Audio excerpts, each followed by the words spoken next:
नमस्कार मित्रांनो, कमळी या मालिकेमध्ये आज आपण बघणार आहोत. त्यापूर्वी चॅनलवर जर नवीन असाल तर प्लीज चॅनलला सबस्क्राईब नक्की करा. आता आपण मालिकेमध्ये असं बघतोय की अन्नपूर्णा आजीने संक्रांती निमित्त म्हणजे मकर संक्रांतीच्या निमित्तानं स्टॉल लावलेली असतात. कमळीच्या स्टॉलवर असतात मोदक आणि अनिकाच्या स्टॉलवर असतात मोमोज.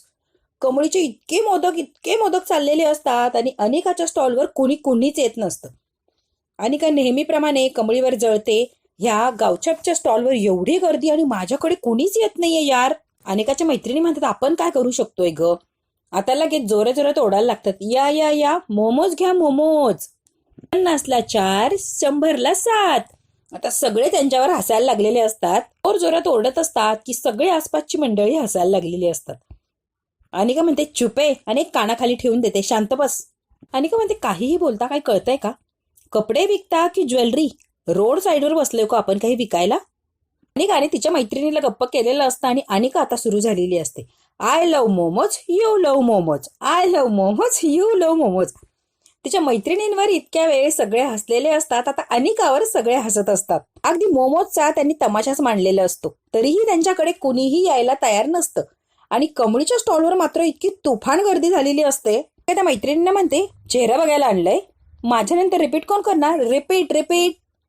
कमळीच्या सगळ्या मैत्रिणी किंवा स्टॉलवर आलेल्या सगळ्या बायका इतक्या हसत असतात की बस. अनिका आणि तिच्या मैत्रिणी अगदी वेड्यासारखं करत असतात. ती सुद्धा यांच्या स्टॉलवर कुणीही आलेलं नसतं. अगदी ओरडून बोलवतात, या या मोमोज खा, पण कुणीच येत नसतं. आता इकडे सायबा ऋषीला एका मॅडमला भेटायला आणतो आणि ऋषीची ओळख करून दिलेली असते नयनतारा मॅडमचा छोटा मुलगा.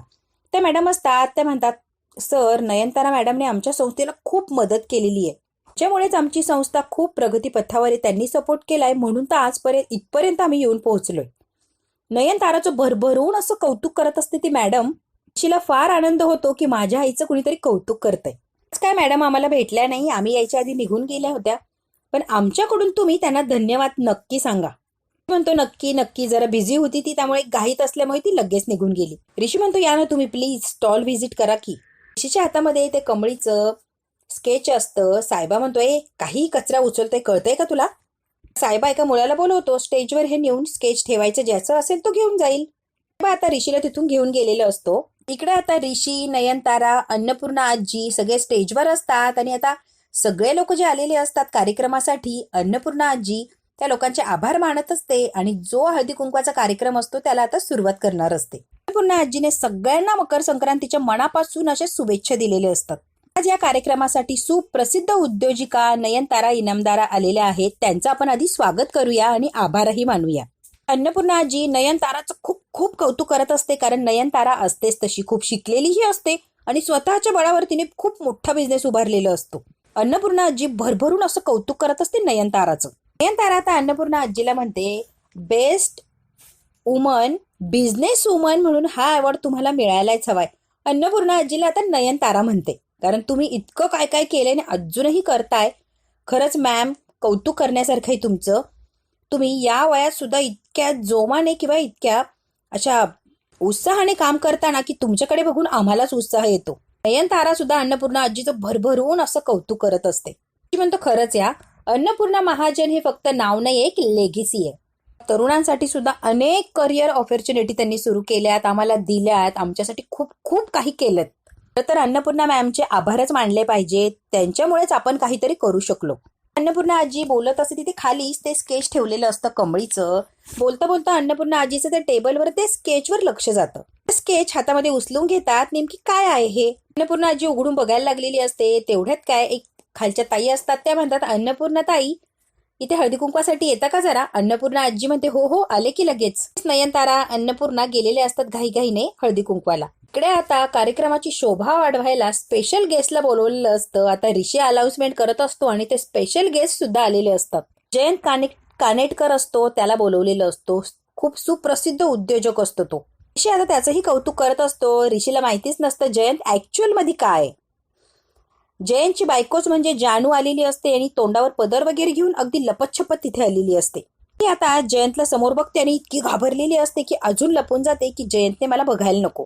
जयंत बरोबर जानूला शोधायला आलेला असतो. तेवढ्यात काय ऋषीचं लक्ष जातो की हा कुठे चालला. ऋषी त्याच्या मागे येतो. काय ऍक्च्युअली मला असं वाटलं कोणीतरी आहे म्हणून बघायला आलो होतं रे. डोंट वरी, सगळ्यांशी ओळख करून देतो मी. सगळी पाहणी करायची आपल्याला. आधी स्टॉलवर तर जाऊया. की जयंतला पुढे घालून नेतो की आधी स्टेजवर जाऊ आणि स्टॉल बघूया. इकडे आता कामिनी आणि रागिनी विचारच करत असतात की तो स्केच आर्टिस्ट गेलाय कुठे. त्याच्या मार्गावर माझ्या माणसांना पाठवलंय, त्याला बघायचं आणि पकडून आणायचं. कामिनी तिचं काय हातखंडा सोडत नसते. माणसाला बघितलं तिच्या मनासारखं नाही वागला तर मारून टाकायचं, एवढं तिला एकच येत असतं. आणि हे माहिती असतं स्केच आर्टिस्टला, म्हणून तो 2 मिनिटात अगदी तिथून फरार झालेला असतो. कामिनीची माणसं त्याला जीव तोडून शोधत असतात. आता कामिनी रागिनीला सांगते, काही झालं तरी माझी माणसं शोधून आणणारच, तू टेन्शन घेऊ नको. सुद्धा सगळ्या स्टॉलला व्हिजिट देत असतात. अगदी घरापासून स्टॉल लागलेले असतात. कुंकवासाठी खूप छान छान वस्तू आणलेल्या असतात. रागिनी म्हणते, आई किती छान आहे बघ की.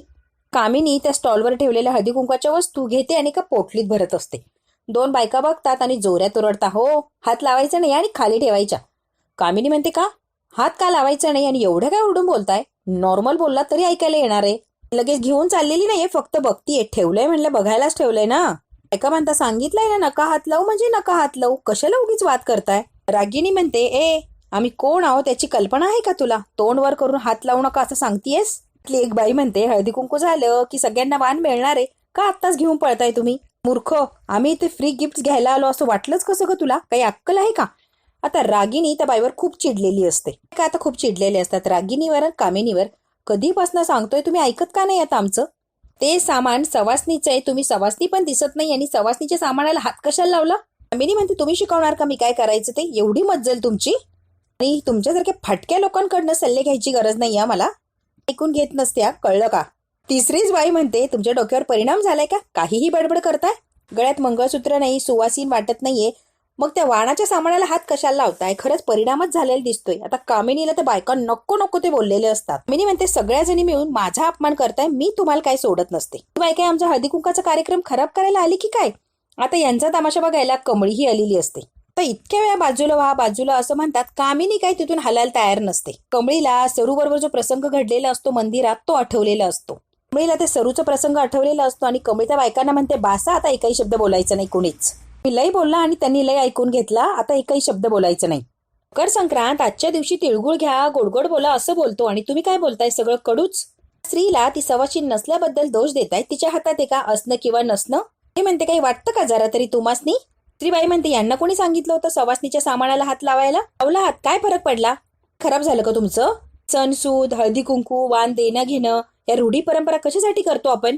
आपल्या आयुष्यात आनंद यायला पाहिजे म्हणूनच करतोय ना, की अशी कुणाचा अपमान करायला, कुणाला नीच दाखवायला करतो? कमळी आता त्या बायकांना खूप बोललेली असते. रस द्यायला, त्याला दुखवायला करतो का हे सणसूद? हे म्हणते, कोणत्या शहाण्याने सांगितलंय असं की सवाशीन नसेल तर सवासनीच्या सामानाला सुद्धा हात लावायचा नाही? फुलाला नारळाला हात लावला तरी पण अपशकुन होतो. कोण शहाणा होता सांगणारा? अशी काय बोललेली असते त्या बायकांना की त्यांचे अगदी डोळेच उघडलेले असतात. कमळी म्हणते, नारळाला पण हात लावला तरी पण पाण्याचा आवाज होतोय, काही फरक नाही पडला त्या नारळाला आणि तुम्हाला फरक पडतोय का? म्हणते, तोंड दिलंय म्हणून सुटलं की सुटलंच, थांबायचंच नाही का कुठं? तुमचा नवरा आहे आणि त्यांचा नाही म्हणून अपशकुनी त्यांना ठरवणार आहे तुम्ही कोण? तुम्हाला कोणी अधिकार दिला? त्यांचा नवरा नाही आहे त्यांचा काय दोष आहे? तर देवाने सांगितलं, समोरच्याचं मन दुखून सण साजरे करा. कुठली बाई सवाशीन कुठली नाही त्यावरनं त्या बाईची किंमत करणार का तुम्ही? माणसाची किंमत कर्तृत्वाने आणि त्याच्या गुणाने ठरती, नवरा असल्याने किंवा नसल्याने ठरत नाही.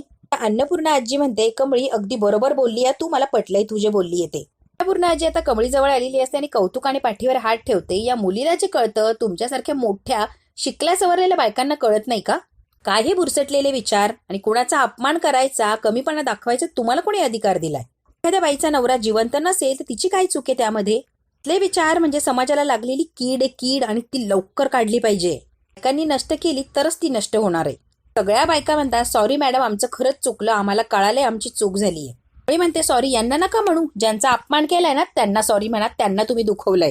त्या बायका आता कामिनीला म्हणतात, सॉरी मॅडम आमचं चुकलं, आम्हाला माफ करा. पूर्ण आजी म्हणते, ठीक आहे आता सगळ्यांनी बसून घ्या, आपण कार्यक्रमाला आता सुरुवात करूया. सगळ्या बायकांना बसायला लावलेलं असतं. आता हळदी कुंकवाच्या कार्यक्रमाला लगेच सुरुवात करणार असतात. बसलेले असतात. अन्नपूर्णा आजी म्हणते, कमळी किती गुणी आहेस ग तू, कौतुक करावं ना तेवढं थोडंय का? म्हणते, या कमळी टमळीने ग्रॅनी आजीची खूप साईड घेतलीये. काही नसेल नाहीच्या डोक्यात, कारण खूप शातीर आहे ही कमळी टमळी. रागिनी म्हणते, काय बोलतीये अनिका, ग्रॅनी आजी फॅन तर नाही होणार ना? काय बोलतीये अनिका, ग्रॅनी आजी कसली कमळीची फॅन व्हायला लागली लगेच? होणार, रिलॅक्स. कामिनी आता मनातल्या मनात म्हणते, कमळी यांच्यासमोर माझी बाजू मांडली म्हणून माझं मत काय बदलणार नाहीये, तुझ्याबद्दलचं आहे तसंच राहणार आहे. इकडे आता सिद्धूची झणझणीत चुलीवरची मिसळ अशी काही स्टॉलवर गर्दी असते की बस. आता चक्कर मारून आलेली असते. काय सगळे मोमोज संपले, वाव. झाकण उघडून बघते तर काय सगळे मोमोज आहेत तसेच. आता अनेकाचा चेहरा पडलेला असतो की मोमोज माझे विकलेच नाही. आले होते कस्टमर पण आम्ही माघारी पाठवले का, प्लेट संपल्या. मूर्ख, घरातून पेपर प्लेट्स आणायच्या ना. मूर्ख कुठलच्या, हातावर द्यायची की. हायजीन वगैरे काही आहे की नाही, आणि का हातावर कसे मोमोज द्यायचे. मोमोज विकण्याशी मतलब होतं ना, मूर्ख कुठलच्या. आणि परत सुरू केलेलं असतं, momos, you love momos, I love momos, you love momos, I love momos. आणि का म्हणते बोलत राहायचं, कंटिन्युअसली बोलायचं. आता अनिका रागारागाने चाललेली असते, धाडकन त्या रवीला जाऊन धडकते. तुला दिसत नाही का रे समोरून मी येतेय. रोडवर असं ब्लॅक ब्लॅक नाही खेळायचा, डोळे फुटले का रे तुझे. अनिका आता बोलता बोलता त्याला सांगून टाकते, एवढे मोठे केस, एवढी मोठी दाढी आहे की तो वेड्या म्हातारा. घाबरलीचा आमच्याच घरी होता तो. मात्र रवीला क्लू मिळालेला असतो की तो नेमकी कुठे आहे. आता कामिनी स्टेजवर आलेली असते आणि स्टेजवर त्या टेबलवरती स्केच असतं, स्केच आर्टिस्टने दिलेलं. कामिनी बघते आणि तिच्या पटकन लक्षात येतं की स्केच आर्टिस्टच्या हातीच असताच रोल आणि त्याला लाल रिबीन गुंडाळलेली होती. 100% हेच ते स्केच आहे. कामिनीला फार आनंद झालेला असतो. स्केच आर्टिस्ट मात्र स्वतःचा जीव वाचवत पळत असतो इकडे तिकडे इकडे तिकडे. कमळी बघते, हा माणूस काय एवढा घाबरलेला आणि पळतोय. पळून पळून दमलेला असतो, अगदी धापा टाकत असतो. तिचे गुंड मात्र त्याला अगदी शोधत असतात आणि तोही स्वतःला लपवत असतो त्या गुंडांपासून. कामिनीच्या हातात ते स्केच आलेलं असतं आणि कामिनीला कमालीचा आनंद झालेला असतो. आता मात्र सगळं काही माझ्या ताब्यात आलंय. कामिनीला असं वाटतं की स्केच हातात आलंय, आता मात्र मी नखा सुद्धा एवढा हिस्सा कोणाला जाऊ देणार नाही. सगळा हिस्सा माझ्या एकट्या अनिकाचा आहे. आता ही पोरगी कोण आहे बघते आणि जागेवर हिला संपवून टाकते. कामिनी ते उघडून बघणारच असते स्केच कोणाचं आहे ते. अनिका पळत आलेली असते. अरे बापरे, पेपर मिळाला. माझ्या स्टॉलवरचे पेपर संपले, डिश संपल्यात. अगं मोमोज सर्व करायला काहीच नाहीये, चल माझ्या स्टॉलवर घेऊन जाते मी हा पेपर. आणि का ऐकत नाही आणि पळतच सुटलेली असते तो पेपर घेऊन. कामिनी म्हणते, मूर्ख मुलगी, काही ऐकत नाही आणि काही नाही, कुठे घेऊन गेली एवढा महत्वाचा पेपर. कामिनी तिच्या मागे चाललेली असते अनिकाच्या. तेवढ्यात एक बाई आलेली असते, म्हणजे एक मुलगी आलेली असते. हॅलो मॅडम, तुमची जी हेअरस्टाईल आहे ना खूप सुंदर दिसते तुमच्यावर आणि तुम्हाला फार सूट करते. आता कामिनीला तिने बोलायच्या नादाला लावलेलं असतं. काहीतरी विकायला आलेली असते. ती कामिनीला म्हणते, ऐका तरी मी काही माहिती देतेय. कामिनी म्हणते, खूप घाईत आहे, आपण नंतर बघूया. इकडे आता अन्नपूर्णा आजी जरा बाहेर आलेले असतात की कोणीतरी परत हळदी कुंकवाला येतं. अन्नपूर्णा आजी म्हणतात, या की या. परत काय राजन आलेला असतो आई असं म्हणत. काय रे राजन, सगळा कार्यक्रम कमाल झालाय, एक नंबर. स्केच आर्टिस्ट आला होता का. नाही रे, त्याचीच वाट बघतीये मी. कार्यक्रम तर करतीच आहे पण त्याची सुद्धा वाट बघतीये मी. माझी नात कधी भेटेल, मी तिला कधी बघेल असं झालंय रे राजन मला. पण ती का माझ्या समोर येत नाही किंवा तू स्केच आर्टिस्ट का ते स्केच आणत नाहीये. माझ्या नातीला घट्ट अशी मिठी मारेल असं झालंय बघ. त्यात काय राजनला कमळी बघते आणि त्याच्यासाठी मोदक घेऊन आलेली असते. राजनला इतका आनंद वाटतो की कमळी माझ्यासाठी मोदक घेऊन आलीये. मी म्हणते, राजन काका माझ्या हातचा मोदक खाऊन तर बघा, नक्की आवडेल तुम्हाला. आता मोदकाचा एक घास खातो. किती वर्षापूर्वी गौरीच्या हातचा मोदक खाल्ला, सेम टेस्ट आहे, सेम म्हणजे सेम जसा गौरीनेच बनवलाय. राजनला पटकन गौरीच्या मोदकाची आठवण झालेली असते. कळलं नाही का. पूर्ण आजी आता कमळीचं कौतुक करते. तुम्ही कशा ग इतक्या लहान वयात स्वयंपाक शिकता सगळ्या मुली. करणं ठीक आहे, मोदक वगैरे एवढे अवघड वस्तू सुद्धा येतात तुला कमळी. खरंच खूप हुशार आणि गुणी आहेस ग तू. पूर्ण आजी विचारते, राजन काय रे, का असं गप्प बसला. माझी मुलगी, तुझी नात असली ना किंवा आपल्याला मिळाली ना, ती कमळी सारखीच गुणी असावी. अजून घालमेल चालू आहे रे राजन माझी. स्केच का नसेन आला रे. स्केच आर्टिस्ट स्वतःचा जीव वाचवत पळत असतो त्या गुंडांच्या याच्यातून. इतकी गुंड माघारी लावलेली असतात कामिनीने, काही करा आणि त्या माणसाला पकडून आणा म्हणतो. ते स्केच अन्नपूर्णा मॅमला पोहोचलं की नाही ते कळालं नाही अजून. बिचारा रिक्षात बसलेला असतो आणि पटकन राजनला फोन लावण्याचा प्रयत्न करतो. पूर्ण आजी, राजन, अजून एक बाई असती, त्यांची तिघांची चर्चा चाललेली असते आणि तेवढ्यात आता स्केच आर्टिस्ट राजनला फोन लावण्याचा प्रयत्न करत असतो. गुंडा असतो कामिनीचा याच्या रिक्षाच्या मागे येऊन उभा राहिलेला असतो. स्केच आर्टिस्टला पकडणार तेवढ्यात काय स्केच आर्टिस्ट तिथून गायब झालेला असतो. जयंतला बघून जानू लपत असते. कमळी म्हणते, त्यासनी घाबरून लपतीयस का तू. जानू म्हणते, हो. ठीक आहे. आता जाते आणि ऋषीला धडकते. ऋषी म्हणतो, जरा बघून चल की कसली एवढी पळतीये. माझ्या स्टॉलवर पेपर प्लेट नाहीये ना म्हणून पेपर घेऊन चाललीये. म्हणतो, हातातला पेपर कोणाच तरी महत्वाचा आहे, स्टेजवर जाऊन ठेव. तो पेपर प्लेट म्हणून यूज करायची गोष्ट आहे का ती, लगेच ठेवून दे अनिका. बोलण्यामुळे आता अनिका पळतच सुटलेली असते. कामिनी येते. ही मुलगी पण ना हातालाच लागत नाहीये. ती म्हणते, एवढा महत्वाचा कागद. ऋषी म्हणतो, तुम्हाला माहितीये कोणाचा कागद आहे. ती मनातल्या मनात म्हणते, स्केच बद्दल जर याला कळलं, मला कसलं माहिती. ते ठेवलाय म्हणजे महत्वाचं असेल ना रे. ते आता परत आलेली असते कामिनीच्या मागे की हे आमचं प्रोडक्ट विकत घ्या.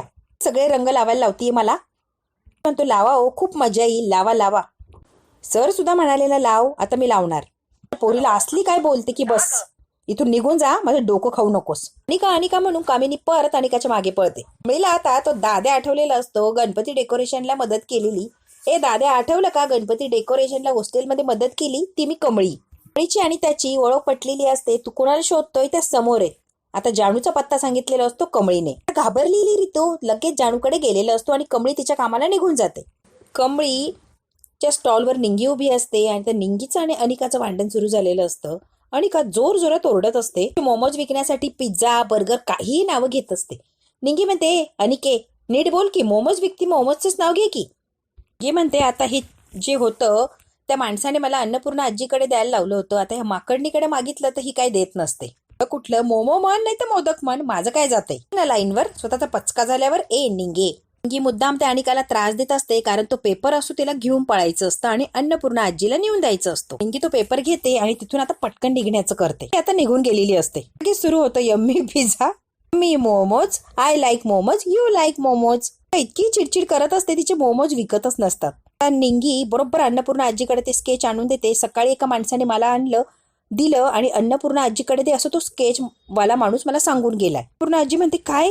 निंगी म्हणते, होय, माझ्याच लक्षात राहिले आणि कामाच्या ह्याच्यात त्या स्केचवाल्या माणसाने हे स्केच दिले अगदी सकाळीच. हे आता तेवढं सांगते आणि पटकन निघून जाते. पण स्केच बरोबर अन्नपूर्णा आजीपर्यंत पोहोचलेलं असतं. अन्नपूर्णा आजी पटकन उभी राहते आणि सगळ्यांना म्हणते, थांबा थांबा, कार्यक्रम सुरू करायच्या आधी मला तुम्हाला एक गोष्ट सांगायची आहे, आनंदाची आणि महत्वाची बातमी सांगायची आहे. सगळे लोक जे असतात कार्यक्रमाला आलेली त्यांना असं वाटतं की आता अन्नपूर्णा आजी काय आनंदाची बातमी देणार आहे. जी मोठी नात मिळालीये, सापडलीये, ती का आनंद झालेला असतो कमळीसह सगळ्यांनाच. ते अगदी आनंदाने टाळ्या वाजवतात. एक तिचं चित्र आता उघडू आणि बघू आपण नेमकी कोण आहे माझी मोठी नात. वहिनी आलेली असते. वहिनी थांब. वहिनीने आता तिथे जानूला आणलेलं असतं पदर ओढून. तो जो मुलगा असतो कमळीचा मित्र, तो म्हणतो, मॅम काहीतरी घोळ झाला, ही तुमची नात असू शकत नाही, ही जानू दिदी आहे, ही तुमची नात असणं शक्यच नाहीये, काहीतरी घोळ झालाय. कामिनीचा डाव आता परत इथं फसलेला असतो. कामिनी आता जानूला अन्नपूर्णा आजीची नात आहे म्हणून सगळ्यांच्या समोर उभी करते. तो मुलगा एका मिनिटात भांड फोडतो की ही तुमची नात नाहीये, एका स्केच आर्टिस्टने माझ्या मोठ्या नातीचं काढलेलं चित्र आहे, तरी घोळ आहे असं कसं म्हणता तुम्ही. ते स्केच असतं ते जानूचं असतं. कामिनीचा डाव असतो काहीतरी, तंतोतंत काढलाय ग स्केच, म्हणजे हीच तुझी नात आहे वहिनी, मोठ्या वहिनीची लाडकी नात बघा सगळ्यांनी. अन्नपूर्णा आजीला हे पटलेलंच नसतं, ही माझी नात असूच शकत नाही. निंगीकडून ते स्केच त्या गुंडाने अदली बदली केलेलं असतं, निंगीला ढकलून दिलेलं असतं आणि ते स्केच बदलून तो पळून गेलेलं असतो आणि तेव्हाच ते जानूचं स्केच तिथे ठेवलेलं असतं. गुंडा आता तिला ते स्केच देतो आणि निघून जातो. तेव्हा ते स्केच अदली बदली झालेलं असतं. अन्नपूर्णा आजीला धक्काच बसतो की ही माझी नात असणं शक्यच नाहीये. कामिनीचा हा परत एक डाव असतो. ओरिजिनल स्केच आता कामिनीच्या ताब्यात असतं. कामिनीने जानूच्या मजबुरीचा फायदा घेतलेला असतो आणि तिला पकडून तिथे अन्नपूर्णा आजीची नात म्हणून उभी केलेलं असतं, तेही जबरदस्तीने. म्हणजे मी फार प्रसिद्ध आहे, हा तू कोण आहे सांग. कामिनी म्हणते की तू सगळ्यांच्या समोर सांगायचं अन्नपूर्णा महाजन यांची नात आहेस. हा कुठे, कधी, कसं, केव्हा, बाराखडीची शिकवणी मला घ्यायला लावू नको. कामिनीने कसं काय प्लॅन केला ते सगळं काही तिला आठवत असतं आणि बिचाऱ्या जानूच्या मजबुरीचा फायदा घेऊन तिला तिथे अन्नपूर्णा आजीच्या समोर उभं केलेलं असतं. कामिनी अगदी खालच्या पातळीला उतरलेली असते आणि अन्नपूर्णा आजीच्या भोळ्यापणाचा किंवा तिची नातीला शोधण्याची तगमग असते त्याचा ती फायदा घेत असते आणि कुणालाही रस्त्यावरच्या लोकांना आणून उभं करत असते आणि ही तुझी नात असं तिला फसवत असते. बघू आता कामिनीची ही फसवेगिरी अन्नपूर्णा आजीच्या लक्षात येणार का आणि कामिनीचा डाव अन्नपूर्णा आजी किंवा कमळी कसा उधळून लावतात. हे जे बघायचं असेल मित्रांनो तर बघायला लागणार उद्याचा भाग. हा भाग इथेच संपला. व्हिडिओ आवडल्यास लाईक, शेअर, सबस्क्राईब नक्की करा. धन्यवाद.